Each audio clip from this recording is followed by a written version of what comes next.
بسم اللہ الرحمن الرحیم۔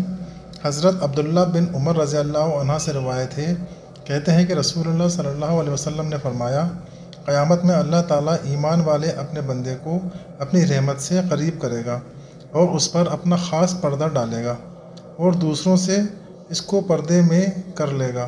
پھر اس سے پوچھے گا کہ کیا تو پہچانتا ہے فلاں گناہ، یعنی کیا تجھے یاد ہے کہ تو نے یہ گناہ کیے تھے؟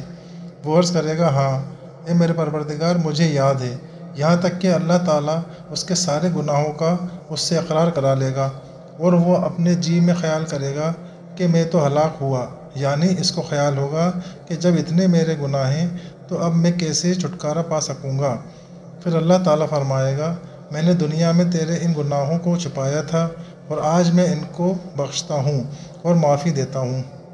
پھر اس کا نیکیوں والا اعمال نامہ اس کے حوالے کر دیا جائے گا، یعنی اہل محشر کے سامنے صرف نیکیوں والا ہی اعمال نامہ آئے گا اور گناہوں کا معاملہ اللہ تعالیٰ پردے میں ختم کر دے گا۔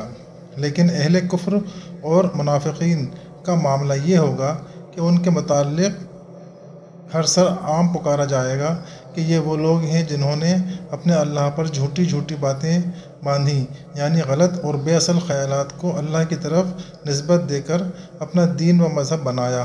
خبردار، اللہ کی لعنت ہے ایسے ظالموں پر۔